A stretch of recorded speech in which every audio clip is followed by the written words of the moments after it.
Bonjour et bienvenue dans cette capsule qui est consacrée à nos nouveautés du mois de janvier. Je commence tout de suite avec Mais je t'aime déjà, qui est une histoire parfaite pour la Saint-Valentin, dans laquelle un ours va plutôt vouloir être tout seul et ne pas vouloir trop de l'amitié de son voisin. Et vous verrez si à la fin il change d'idée. On retrouve ici dans Mon nom est tonnerre un petit garçon qui s'appelle du même nom que son père, mais qui aimerait bien avoir un nom bien à lui. Alors comment fera-t-il pour trouver un nom qui lui est propre? Nous avons aussi reçu ma branche préférée. Si vous voulez avoir de l'information sur ce livre-là, j'ai fait une chronique écrite sur le site. Mais en fait, c'est l'histoire d'une petite fille dont la branche préférée va se casser. Et comment réussira-t-elle à récupérer cette branche pour en faire quelque chose d'extraordinaire et pouvoir la conserver beaucoup plus longtemps? Le costume de Maleka. On va retrouver une petite fille dont la mère est partie à l'étranger pour immigrer et elle lui dit « Je vais t'envoyer de l'argent pour avoir ta robe ou ton costume pour le carnaval. » Mais finalement, l'argent ne vient pas, donc elle va devoir user d'imagination pour réussir à avoir son costume. Petite histoire pour effrayer les ogres est vraiment une très bonne histoire dans laquelle un ogre et une ogresse vont kidnapper des enfants, les manger, mais un jour, l'ogresse va s'acheter un sac à main en peau de crocodile et à partir de ce moment-là, des événements étranges vont se produire dans la maison.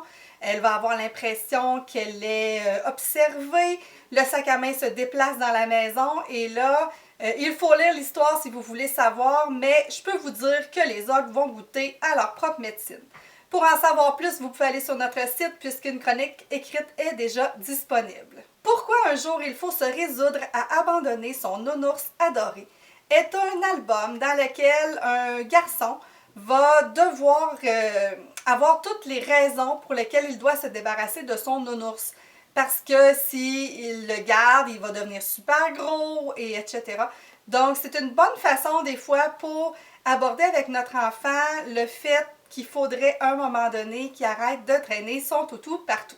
J'ai eu un véritable coup de cœur pour Pow Pow T'es mort, qui est un album en narration alternée. On a un petit garçon qui a hâte que la journée à l'école se termine pour pouvoir aller jouer à la guerre. Et on a de l'autre côté un garçon qui a hâte que la guerre se termine pour pouvoir aller à l'école. C'est vraiment une histoire très empreinte d'émotion, donc je l'ai vraiment adoré. C'est mon coup de cœur de ce mois-ci.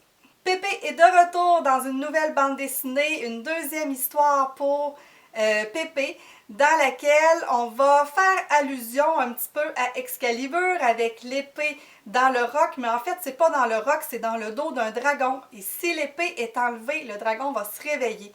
J'ai vraiment adoré les jeux de mots, comme toujours, là. Voilà, donc c'est succès assuré pour ce livre-là. Léon Poltron, Les VG Zombies, est un livre illustré dans lequel les jardins vont se faire dévaliser et ils vont arriver à l'école et là, le directeur part en panique parce qu'il y a des zombies, mais finalement, les zombies ne sont pas si méchants que ça parce qu'ils sont végétariens. Donc, c'est une histoire très drôle à lire, donc c'est pour 8 ans et plus. Les lundis de Zachary Petit est une histoire dans laquelle un petit garçon fait beaucoup de bêtises. Le thème de ce livre-là est comment accepter l'absence et la tristesse causée par le départ d'un proche. Donc voilà, ça s'appelle Les lundis de Petit Zachary. La collection Cher Journal est une collection où on va parler d'événements historiques. Dans ce cas-ci, c'est l'histoire de Violette Pichine, pensionnaire à l'école résidentielle nord de l'Ontario, 1966. Le dernier épisode de la trilogie du professeur Dundell est maintenant en librairie. Donc ça s'appelle Le professeur Acarus Dundell et les druides, la légende des druides. Pour les ados maintenant, dans Méchant Dilemme, l'héroïne de ce livre rentre au secondaire et décide qu'elle va faire plein de folies avant Noël. Les romantiques, Quand l'amour s'en mêle, c'est une histoire dans laquelle l'amour lui-même va se mêler des histoires d'amour du personnage principal. C'est ce qui complète nos nouveautés en littérature jeunesse pour le mois de janvier. Donc on se revoit très prochainement pour une autre capsule de pause lecture.